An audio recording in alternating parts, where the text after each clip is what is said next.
Assalamu alaikum students. I'm Laba once again here. Last lecture पे मैंने आप लोगों को ब्लड्स के बारे में बताया, ब्लड के अंदर क्या क्या चीज़ें कंसिस्ट करती हैं ये बताया. अब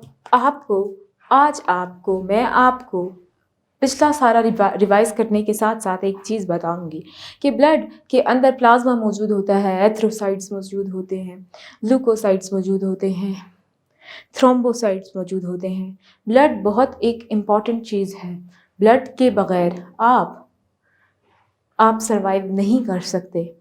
ब्लड की कंसिस्टेंसी भी आपको बहुत अच्छे तरीके से बताई गई है. तो क्लास एक बात याद रखिए कि ब्लड आपको बहुत बहुत बहुत ज़्यादा मीडियम्स प्रोवाइड करता है. यानी आपके दिल को खून भी पहुंचना ज़रूरी है. आपके नाखून से आपके सर से लेके आपके पाँव तक नाखून की जिस्म के एक एक हिस्से, एक एक सेल तक आपका खून पहुंचना बहुत बहुत बहुत ज़्यादा लाजमी है. एक बात याद रखिएगा कि आपको अपना एक चीज़ बहुत गौर से समझनी होगी कि आपको जितने पिछले लेक्चर्स पढ़ाए हैं वो सब अभी आपके काम आने वाले हैं. एक एक लफ्ज़ मैं आपको बार बार रिपीट कर के बताती हूँ. तो क्लास एक बात याद रखिएगा कि इधर इस टाइम मैं आपको ब्लड वेसल्स के बारे में बताऊंगी. यकीन जाने कि आपको मैंने ब्लड वेसल्स का जिक्र अपने पिछले लेक्चर्स में काफ़ी बार बल्कि हज़ारों बार किया है. ब्लड वेसल्स असल में होती क्या हैं? ब्लड वेसल्स अभी तो हम लोगों ने फ़िलहाल पढ़ा कि खून क्या है, खून के अंदर क्या क्या चीज़ें पाई जाती हैं. मैंने आपको एक एक चीज़ का बताया कि खून के अंदर WBCs भी हैं, प्लेटलेट्स भी हैं, थ्रोम्बोसाइट्स भी हैं, अपनी कंसिस्टेंसी एक गाढ़ापन भी है, इनका अपना एक क्वांटिटी है. नंबर्स के साथ, स्ट्रक्चर के साथ आपको पिछले लेक्चर में पढ़ाया है. अगर आपने वो लेक्चर नहीं सुना है तो आप वो लेक्चर दोबारा से सुन सकते हैं जो आपके बहुत काम आएगा. क्लास ब्लड वेसल्स को पढ़ाने से पहले मैं आपको ऑक्सीजनेटेड और डीऑक्सीजनेटेड ब्लड के बारे में दोबारा से बताऊंगी. एक बात याद रखिए कि oxygenated blood full oxygen rich होता है.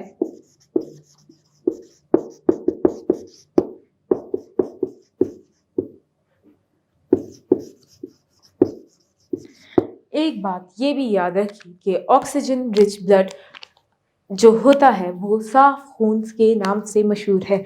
इसका रंग फुल लाल रंग का होता है. और ये आप इस टाइम अपनी वो वेन को देख लें जो आपकी स्किन के ही रंग पे नज़र नहीं आ रही. एक वेन जो इस टाइम आपको नज़र आ रही है वो है काले रंग की वेन जो आराम से नज़र आ रही है, सामने ही पता लग रही है. अपनी हाथ पे देखें इस तरफ. ये काली वेन्स डीऑक्सीजनेटेड ब्लड की वेन्स हैं. डीऑक्सीजनेटेड ब्लड असल में होता क्या है मैं आपको अपने इस लेक्चर में बताऊंगी. डीऑक्सीजनेटेड ब्लड गंदे खून के ब्लड को कहते हैं. डीऑक्सीजनेटेड ब्लड बहुत ज़्यादा ज़रूरी तौर पे काम आता है. डीऑक्सीजनेटेड ब्लड जो है आपके सारे खून को जिस्म के सारे गंदे खून का अमीदा होता है. एक बात याद रखिए, जहाँ पे हमको ऑक्सीजनेटेड ब्लड की ज़रूरत होती है तो याद रखिए जिस्म को डीऑक्सीजनेटेड ब्लड की भी यानी गंदे खून की भी ज़रूरत होती है. क्योंकि अगर साफ़ खून गंदा नहीं होगा या गंदा खून साफ़ नहीं होगा तो हमारी ज़िंदगी का अमल जारी कैसे रहेगा.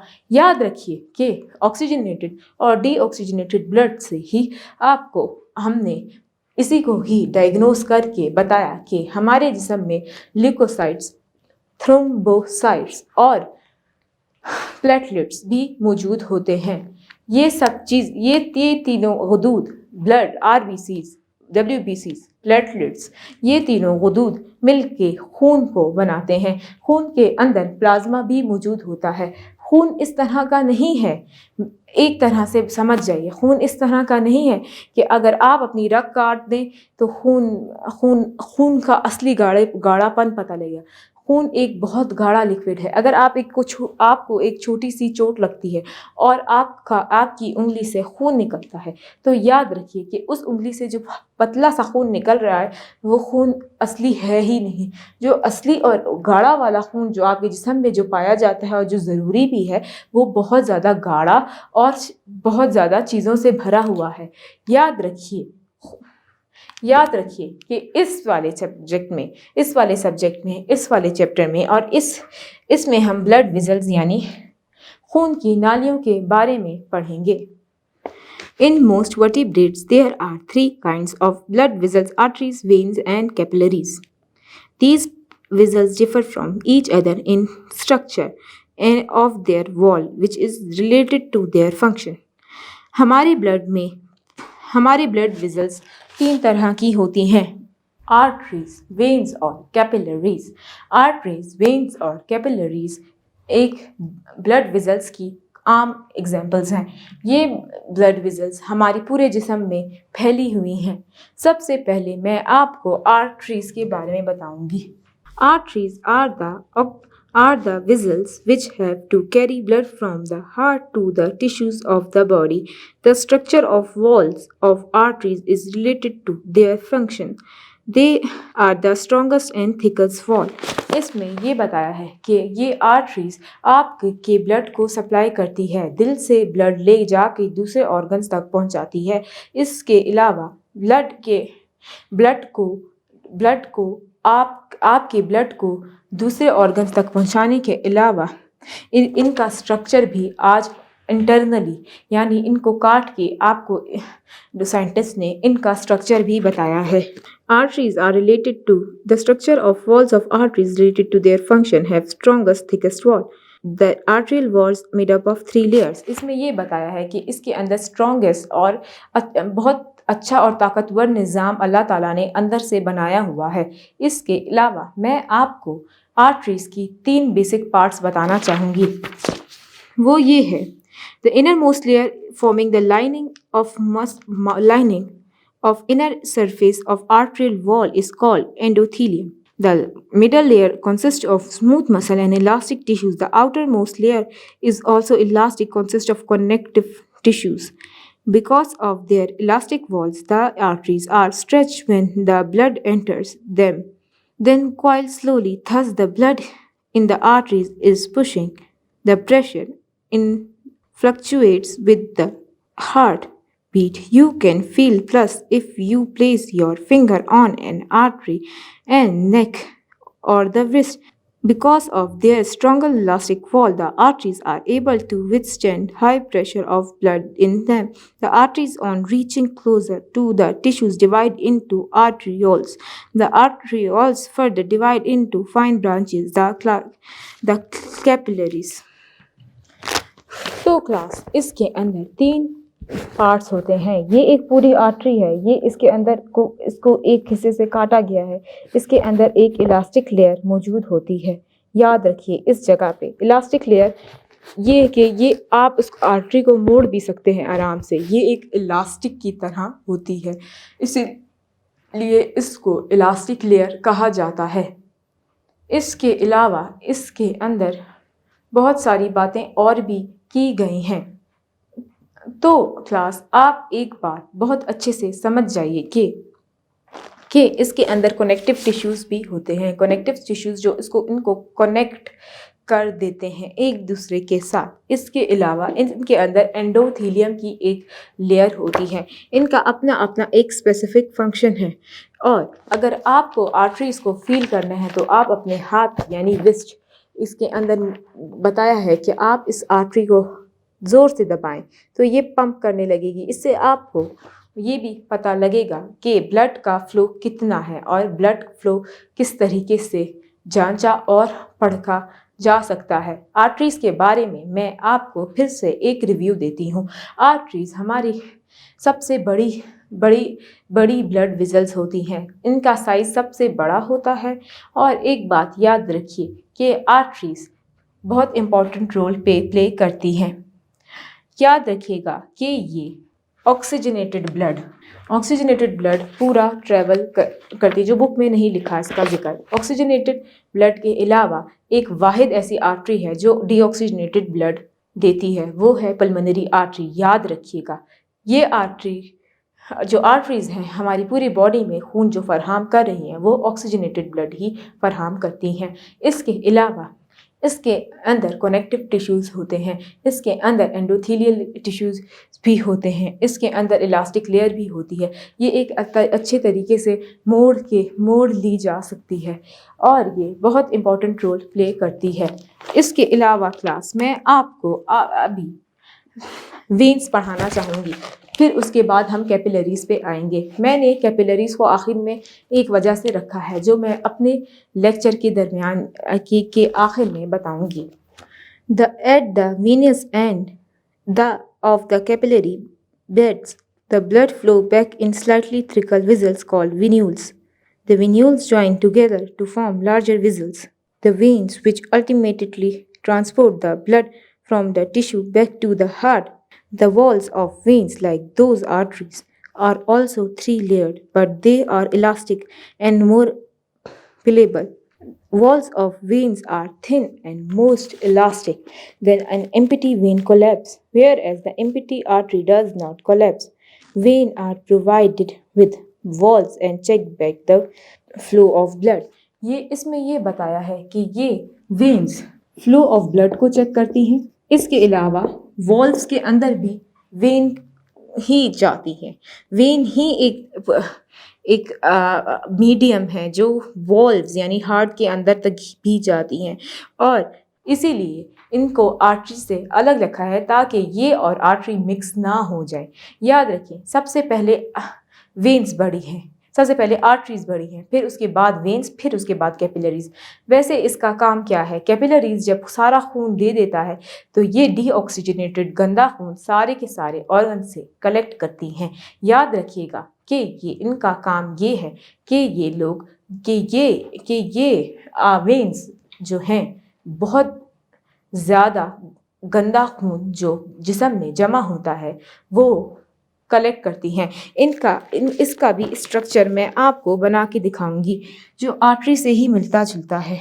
इसके अंदर कनेक्टिव टिश्यूज़ भी पाए जाते हैं। इसके अंदर वही स्ट्रक्चर है जो आर्टरी का है। इसके अंदर एंडोथेलियल लेयर और इलास्टिक लेयर भी पाई जाती है। इलास्टिक लेयर का काम क्या है? सबसे पहले इलास्टिक लेयर असल में आराम से मोड़ी जा सकती है।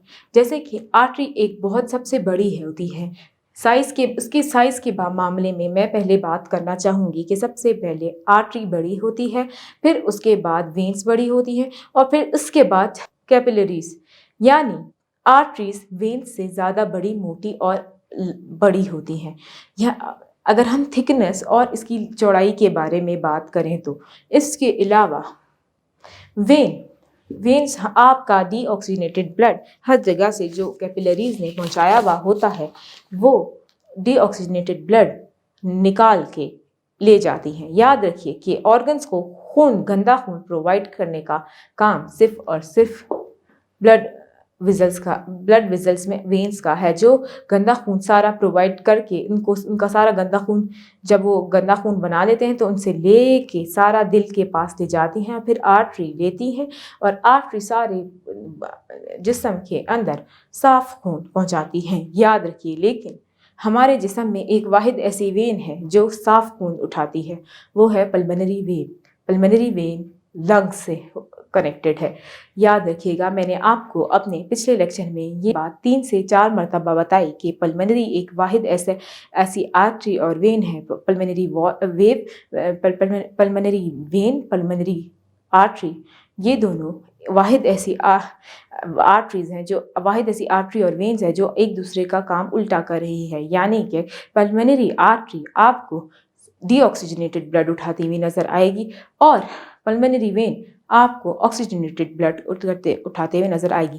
باقی اور سارے نظام میں جسم کے یہ کام نہیں ہو رہا، یہ کام صرف پلمنری سسٹم میں ہو رہا ہے۔ یہ بات آپ کو کان کھول کے اور دماغ میں بٹھانی ضروری ہے۔ اس کے علاوہ میں آپ کو کیپلریز پڑھانے جا رہی ہوں۔ The function of capillaries is to deliver the blood as close to all the body cells are possible. The walls of capillaries are extremely thin, consist of only a single layer of cell. The endothelium and lumen of capillaries is narrow and erythrocytes can move through them only in a single file. As the blood moves through the capillaries, the gas, oxygen and carbon dioxide, hormones and other materials are exchanged with the surrounding by diffusion. ویسے تو blood capillaries کا کام oxygenated blood اور D oxygenated blood دونوں کے ساتھ کا ہے۔ یاد رکھیے جو میں نے اسمال آرٹری اور اسمال وین کا ذکر کیا ہے، اسمال آرٹری یہ یہاں پہ اگزامپل کے طور پہ دیا ہے۔ آپ کی کیپلریز اصل میں اگر آپ پوری رات نہیں سوتے تو آپ کی آنکھوں کے آس پاس کچھ لال رنگ کی لکیریں نظر آتی ہیں، وہ کیپلریز کہلاتی ہیں۔ یاد رکھیے آپ کیپلریز کا کام کیا ہے کہ وہ خون کو سارے جسم میں پہنچا رہی ہے، ساری آنکھوں میں، ہاتھ میں، پاؤں میں، ہر جگہ کیپلریز کا بھی کام ہے۔ کیپلریز خون کیسے پہنچاتی ہے؟ وہ ایک ایک سیل کو خون پہنچاتی ہے۔ سیل ایک خلیہ کو کہتے ہیں۔ خلیہ آپ نے پڑھا ہوگا 9th میں کہ وہ ایک انسانی آنکھ سے دیکھا نہیں جا سکتا، وہ صرف مائکروسکوپ کے نیچے ہی دیکھا جا سکتا ہے۔ یاد رکھیے کہ میں اس ٹائم آپ کو کیپلریز کے بارے میں بتا رہی ہوں۔ کیپلریز خون پرووائڈ کرتی ہیں، آرٹریز سے خون لے کے، وینز سے خون دے کے۔ وینز خون وینز جب سیل سے گندا خون جب نکالنا ہوتا ہے تو کیپلریز وینز تک خون پہنچاتی ہیں، ہر ایک سیل کا گندا خون جمع کر کے، اور ہر ایک سیل کا صاف خون جمع کر کے آرٹریز سے لے کے آپ کو یہ کیپلریز آپ کے ایک سیل تک خون پہنچا دیتی ہیں۔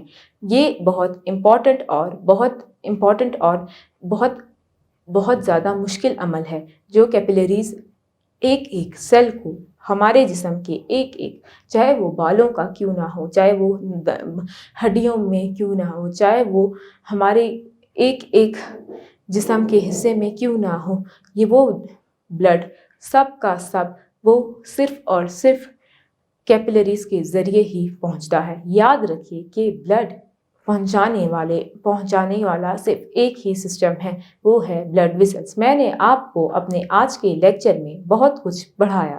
پہلا کہ آرٹریز کیا ہے، دوسرا کہ وینز کیا ہے، تیسرا کہ کیپلریز کیا ہے۔ میں نے آپ کو ڈسٹریبیوشن بھی کر کے بتائے کہ آکسیجنیٹڈ بلڈ کون لیتا ہے اور کون دیتا ہے، اور ڈی آکسیجنیٹڈ بلڈ کون لیتا ہے اور کون دیتا ہے۔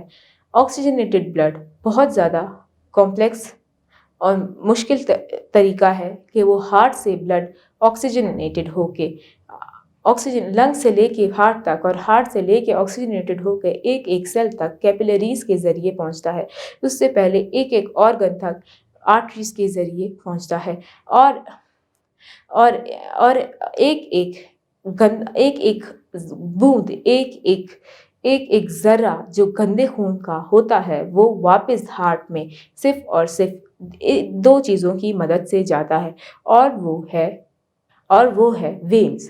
میں نے آپ کو کیپلریز کے سائز کے بارے میں بھی بتایا کہ ہمارے جسم میں سب سے چھوٹی بلڈ ویزلز جو ہیں وہ کیپلریز کہلاتی ہیں۔ میں نے آپ کو اس سے پہلے آرٹریز کے بارے میں بتایا کہ سب سے بڑی آرٹریز ہوتی ہیں۔ اگر ہم ڈسٹریبیوشن کریں تو سب سے پہلے آرٹریز، وینز اور کیپلریز پائی جاتی ہیں۔ یہ ایسی بات نہیں کہ یہ الاسٹک ان کے اندر کا حصہ بھی بالکل ایسا ہی ہوتا ہے۔ یہ آکسیجن، کاربن ڈائی آکسائڈ، خوراک، نیوٹرینز خون کے ذریعے سیل کو پہنچا رہی ہوتی ہیں۔ ان کے اندر بھی کنیکٹیو ٹیشوز اور الاسٹک ٹیشوز لگے ہوتے ہیں، یہ بھی بینڈ کی جا سکتی ہے، لیکن یہ اس چیز تک خود سوچئے، ایک انسانی آنکھ سے جو نظر نہیں آتی چیز اس کے اندر بھی خون پہنچا رہی ہوتی ہے، اور یہ خون کا عمل پہنچنے میں چند سیکنڈ لگتے ہیں۔ اس بات سے آپ ایک بات یہ سوچیں کہ اللہ تعالیٰ نے ہمارے جسم کا نظام کتنا پرفیکٹ بنایا ہے، ہر چیز کتنی اچھی طریقے سے بنائی ہے کہ آپ کو کوئی ضرورت ہی نہیں پڑتی زیادہ سوچنے کی، اور آپ پڑھ رہے ہیں اس ٹائم۔ آپ خود سوچیں کہ ایک انسان کچھ عرصے میں ہی وجود میں آ جاتا ہے اور اس کے جسم کے اندر اتنے حد سے زیادہ چیزیں پائی جاتی ہیں۔ ایک خون کے قطرے کے اندر 500 سے 600 قسم کی چیزیں پائی جاتی ہیں۔ اسی طرح سے ایک انسانی جسم کے اندر کروڑوں اور اربوں قسم کی چیزیں ہیں جو اب تک دریافت بھی نہیں ہوئی۔ تو میرا مقصد اس لیکچر کو دینے کا یہی تھا کہ بلڈ ویزلز واحد ایسی ویزلز ہیں جو آپ کے سارے جسم میں خون پہنچانے کا عمل کرتی ہیں۔ پھر سے بتاتی ہوں، آرٹریز، وینز اور کیپلریز آپ کے جسم کی بہت امپورٹنٹ رول پلے کر رہی ہیں۔ آپ کو اپنے جسم میں اگر کبھی محسوس کرنا ہو تو آپ اپنے ہاتھ پہ ہاتھ لگائیں اور پھر دیکھیں کہ آپ کے جسم میں خون کی روانگی، اور ایسا خون جو آپ کی خوراک لیے اپنے جسم میں ایک جگہ سے دوسری جگہ ریوالو کر رہا ہے، وہ صرف اور صرف بلڈ سسٹم کی وجہ سے ہے، بلڈ ویزلز کی وجہ سے ہے۔ اور بلڈ ویزلز واحد ایسا سسٹم ہے جو پورے جسم میں خون کی روانگی برقرار رکھے ہوئے ہیں۔ کلاس یہ پارٹ جو میملین سسٹم ہے یا میملین ہارٹ سسٹم ہے، جو میں نے آپ کو اپنے ان کچھ لیکچرز میں سمجھایا ہے، میں مانتی ہوں تھوڑا مشکل ہے، لیکن یہ اتنا بھی مشکل نہیں۔ آپ اگر سمجھیں اور آپ اگر میرے لیکچر کو بک کے ساتھ لیں، اور اس کے علاوہ اگر آپ سمجھ کے پڑھیں، تو آپ کے لیے یہ پڑھنا بہت آسان ہے۔ تھینک یو، شکریہ، اللہ حافظ۔